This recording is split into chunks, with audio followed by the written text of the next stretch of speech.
আসসালামু আলাইকুম ওয়া রাহমাতুল্লাহি ওয়া বারাকাতুহু। আলহামদুলিল্লাহ ওয়াসসালাতু ওয়াসসালামু আলা রাসূলিল্লাহ বা'দ। সুপ্রিয় দর্শক শ্রোতা ভাই বোন, সালাতুল হাজত কি এবং কিভাবে সালাতুল হাজত আদায় করতে হয়, আজ আমরা সে বিষয়ে জানার চেষ্টা করব ইনশাআল্লাহ তাআলা। হাজত মানে হলো প্রয়োজন, সালাতুল হাজত মানে হলো প্রয়োজনের সালাত।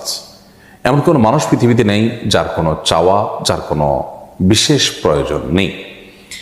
মূলত বিশেষ কোনো প্রয়োজন, বিশেষ কোনো ইস্যু, বিশেষ কোনো গুরুত্বপূর্ণ চাওয়াকে সামনে রেখে সেটি বিষয়ে আল্লাহ তাআলার কাছে আবেদন নিবেদন করার জন্য, দোয়া করার জন্য যে সালাত আদায় করা হয় সেটাকে বলা হয় সালাতুল হাজত।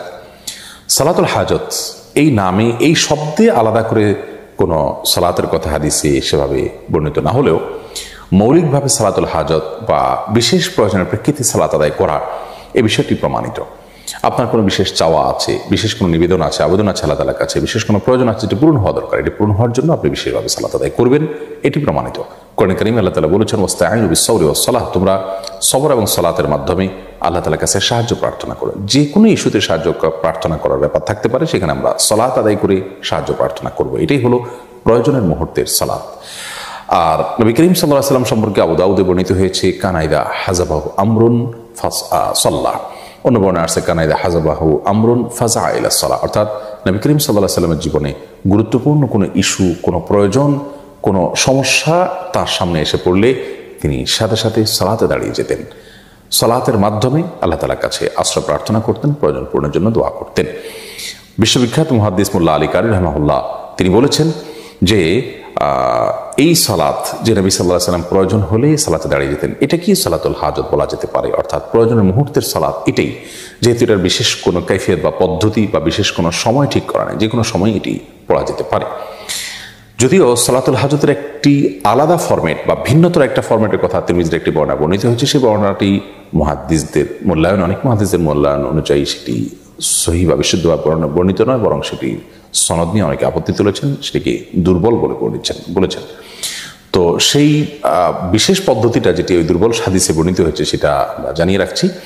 সেটি হলো এরকম যে আপনি কোনো প্রয়োজন পূরণের জন্য সুন্দর করে উত্তম রূপে ওযু করে এরপর 2 রাকাত সালাত আদায় করে তারপর আল্লাহ তাআলা প্রশংসা করে নবী সাল্লাল্লাহু আলাইহি ওয়াসাল্লামের দরুদ পাঠ করার পর একটি দোয়া পেশ করবেন। দোয়াটি হলো লা ইলাহা ইল্লাল্লাহুল হালিমুল কারীম সুবহানাল্লাহি রাব্বিল আরশিল আযীম আলহামদুলিল্লাহি রাব্বিল আলামিন আসআলুকা মুজিবাত রাহমাতিক ওয়া আযাইমা মাগফিরাতিক ওয়াল গনিমাতা মিন কুল্লি বির ওয়াস সালামাতা মিন কুল্লি ইফ লা তাদা লানা যামবান ইল্লা গফারতাহু ওয়ালা হাম্মান ইল্লা ফাররাজতাহু ওয়ালা হাজাতান হিয়া লাকা রিদান ইল্লা কাদাইতাহা ইয়া আরহামার রাহিমিন।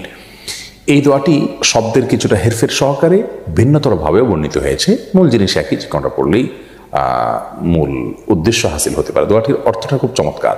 সেটি হলো আল্লাহ ছাড়া সত্যিকারের কোনো মাবুদ নেই, যিনি হালিম, যিনি করিম, যিনি মহাধৈর্যশীল, যিনি মহাকরুণার অধিকারী।